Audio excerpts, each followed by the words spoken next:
नमस्कार दोस्तों, इस वीडियो में हम लोग HDFC ग्रुप के चारों क्वालिटी शेयर्स के बारे में हम लोग स्टडी करेंगे। चार्ट एनालाइज करके देखेंगे कि कैसे हम लोग को एंट्री मिल रहा है और किस में हमको अभी तत्काल एंट्री लेना है।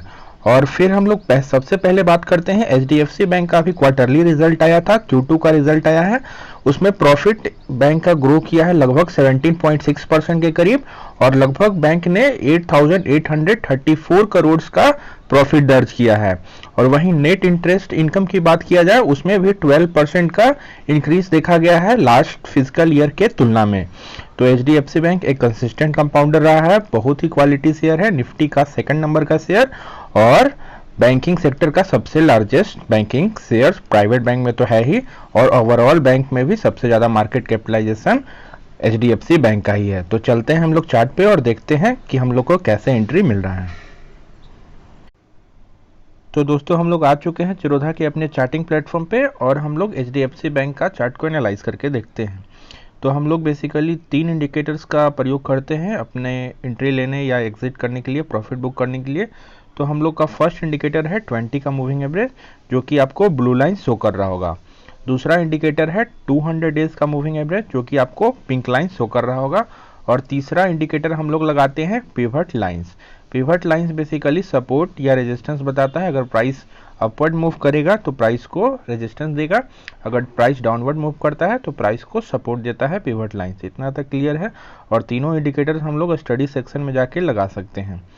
तो हम लोग जो हमारे रेगुलर व्यूअर होंगे वो जानते होंगे हम लोग क्या करते हैं। बेसिकली हम लोग 200 डेज के मूविंग एवरेज के करीब में बाई करना पसंद करते हैं या बेस्ट होता है नीचे में बाई करना पसंद करते हैं।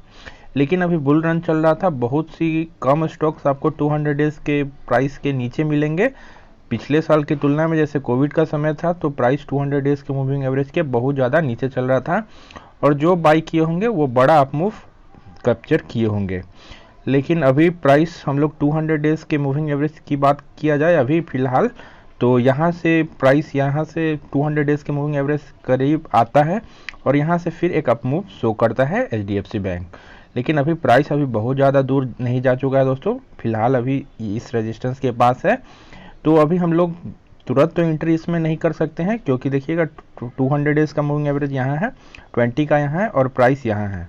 हो सके तो 1-2 कैंडल और भी ऊपर की तरफ ये बना सकता है, क्योंकि मोमेंटम अपवर्ड्स है और इसका रिजल्ट भी पॉजिटिव आया है। तो 2-3 कैंडल और भी ऊपर जाने का प्रोबेबिलिटी है। तो अगर किन्हीं लॉन्ग टर्म के कोई इन्वेस्टर हैं तो यहाँ पे आप बाई करके चल सकते हैं। लेकिन शॉर्ट टर्म में हम बोलेंगे कि शॉर्ट टर्म वाले इन्वेस्टर अभी HDFC बैंक में नहीं खरीदें, लेकिन जो फिलहाल लॉन्ग टर्म के इन्वेस्टर हैं इसमें बाई करके चल सकते हैं। रिजल्ट अच्छा आया है, इसको अच्छा मोमेंटम ऊपर की तरफ मिलेगा। और यही बात हम बताते हैं कि 200 डेज के करीब लीजिएगा तो आपको बहुत ही अच्छा अप मूव आप कैप्चर कर सकते हैं। और एक और मेथड है कि हम लोग एवरेजिंग कैसे करते हैं। तो जनरली हम लोग क्या देखते हैं दोस्तों कि 20 का लाइन जनरली 45 डिग्री का एंगल होना चाहिए। तो हम लोग मानेंगे कि बहुत ही अच्छा बुल रन चल रहा है उसमें, और हम लोग को एवरेजिंग हमेशा ही अप ट्रेंड में ही करना चाहिए, कभी भी डाउन ट्रेंड में एवरेजिंग नहीं करना चाहिए। डाउन ट्रेंड में एवरेजिंग कीजिएगा तो आपका पोर्टफोलियो बहुत ज़्यादा निगेटिव चला जाएगा। उस स्टॉक में आप 20% तक निगेटिव जा सकते हैं। जैसे देखिएगा कि प्राइस यहाँ से फॉल करता है कुछ, अगर मान लीजिए कोई प्राइस यहाँ पे आप बाई करते हैं, फिर नीचे कुछ आता है तो फिर बाई करते हैं, कुछ नीचे आता है फिर बाई करते हैं, कुछ नीचे आता है फिर बाई करते हैं। ऐसे करते करते आपका पोर्टफोलियो निगेटिव चला जाता है। और बहुत सारे यूट्यूबर्स ये भी बताते हैं कि जैसे ही प्राइस फॉल करे 5% करेक्शन हो आप बाई कीजिए। तो यहाँ पे आप 5% करेक्शन पे बाई कीजिएगा, फिर 5% करेक्शन पे, फिर 5% करेक्शन पे, तो आप बहुत ज़्यादा ट्रैप्ड हो जाइएगा। तो वैसा नहीं करना है। आप बाई ऑन डिप्स तभी काम आता है जब अप ट्रेंड हो, by on dips down trend में काम नहीं आता है, इस बात का ध्यान रखिएगा। और अप ट्रेंड और डाउन ट्रेंड दोनों बताता है आपका 20 का लाइन। तो लॉन्ग टर्म के इन्वेस्टर के लिए HDFC बैंक एक अच्छा पिक है। अभी भी 200 डेज के मूविंग एवरेज से बहुत ज़्यादा दूर नहीं है, तो आप लोग बाई करके चल सकते हैं। अगर आपको और भी अच्छा करेक्शन के साथ आपको बाई करना है तो 20 का लाइन पे आने दीजिए, और एक इनगल्फिंग पैटर्न अगर आपको देखने को मिलता है तो आप लोग बाई करके चलिए। इनगल्फिंग पैटर्न कहने का अर्थ होता है कि जैसे मान लीजिए देखिए, अगर एक छोटा कैंडल होना चाहिए और एक बड़ा सा ग्रीन कैंडल होना चाहिए, इसको बोलते हैं हम लोग इनगल्फिंग कैंडल। छोटा वाला कैंडल किसी भी कलर का होगा, रेड, ग्रीन, ब्लैक आपको फ़र्क नहीं पड़ता है, लेकिन बड़ा वाला कैंडल ग्रीन होना चाहिए। और जैसे ही 20 का लाइन इंक्लाइंड हो जाता है और हम लोग इनगल्फिंग खोजते जाएंगे और अपना एंट्री को बढ़ाते जाएंगे। लेकिन इस बात का ध्यान रखिएगा कि 200 डेज़ के मूविंग एवरेज से बहुत ज़्यादा दूर चला जाए तो वैसे सिचुएशन में आप लोग ज़्यादा क्वांटिटी बाई करके नहीं चलिए, थोड़ा बहुत करेक्शन आता है। और करेक्शन के बाद थोड़ा सा जब नीचे आ जाए 200 डेज़ के करीब आए तो फिर से अपना एंट्री को ले लीजिए। यही मेथड आप लोग फॉलो कीजिएगा तो हर बार आपका एंट्री बहुत ही अच्छा मिलेगा। आपका बाइंग प्राइस और एवरेज प्राइस कम रहेगा। अगर एवरेज प्राइस आपका कम रहेगा तो रिटर्न अच्छा मिलेगा at the end of year. तो HDFC बैंक हमारा बाई पिक है क्योंकि अभी इसका क्वार्टरली रिजल्ट अच्छा आया है और भी अभी ज़्यादा फाइनेंशियल सेक्टर में अभी बुल रन उतना नहीं आया है, तो ड्यू है इसमें फाइनेंशियल्स में भी अच्छा मोमेंटम देखने को मिल सकता है। तो HDFC बैंक हमारा फर्स्ट पिक है। अगला स्टॉक है दोस्तों HDFC लिमिटेड। ये HDFC बैंक नहीं है, HDFC लिमिटेड है। ये एक NBFC है और दीपक पारेख जी जो HDFC ग्रुप के फाउंडर थे, उन्होंने पहला ही कंपनी जो बनाया था HDFC लिमिटेड को, और इसी से उन्होंने इतना बड़ा HDFC का साम्राज्य स्थापित किया।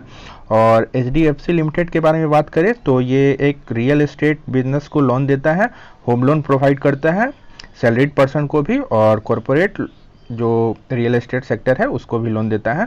तो बहुत ही अच्छा क्वालिटी NBFC है। तो हम लोग को इसमें भी एंट्री का सोचना चाहिए क्योंकि इसका भी सेल्स ग्रोथ और प्रॉफिट ग्रोथ हर बार 10-15% से एबव ही रहता है।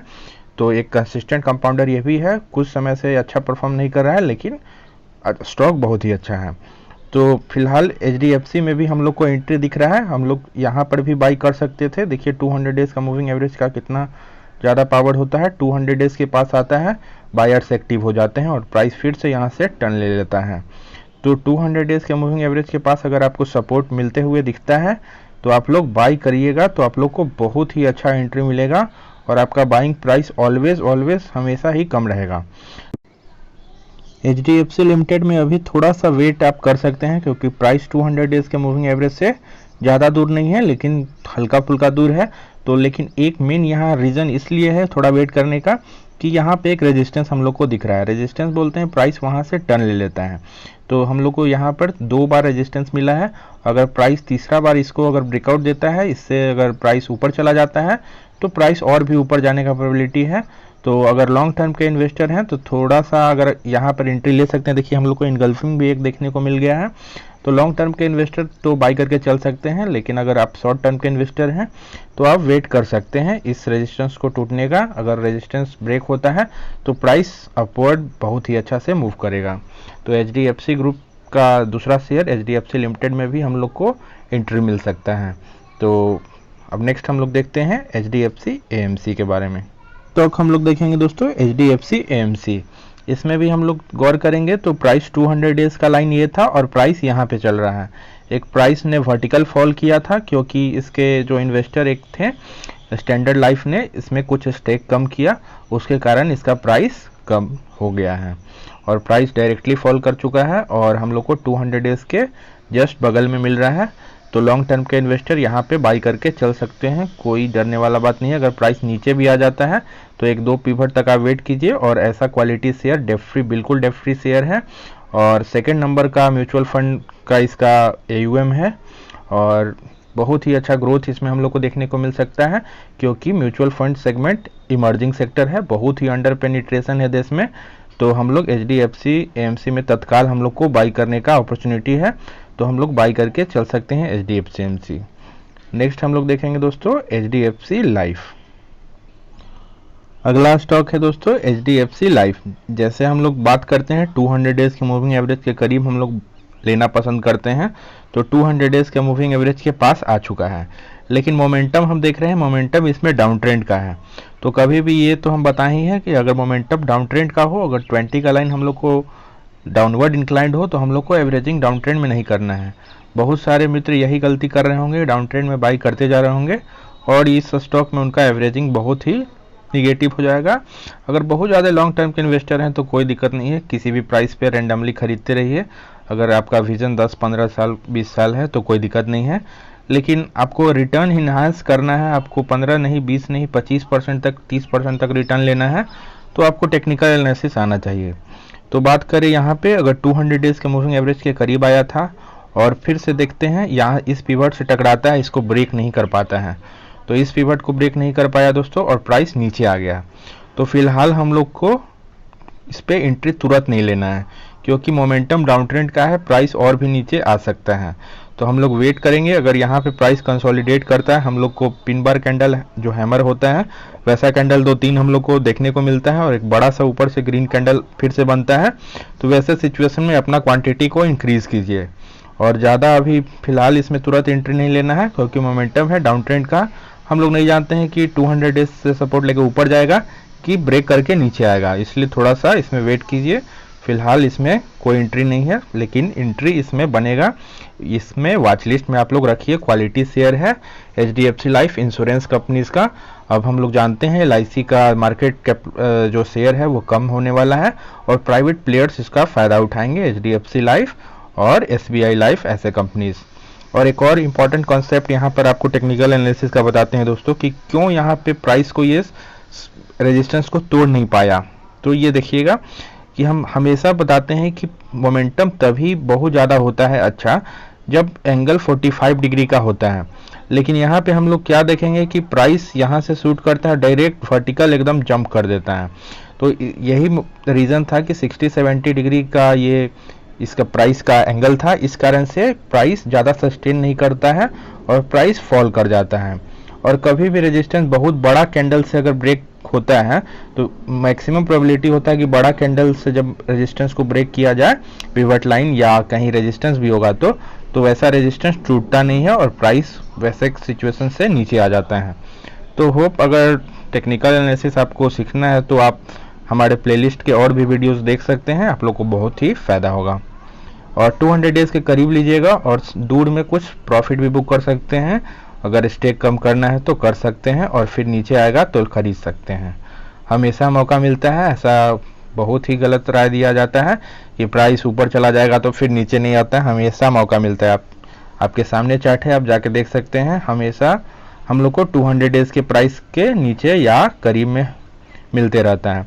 अगर आपके पास 15-20 स्टॉक का या 25 स्टॉक्स का पोर्टफोलियो है तो महीने में 1-2 स्टॉक तो 200 डेज के प्राइस के करीब या नीचे में मिल ही जाएंगे।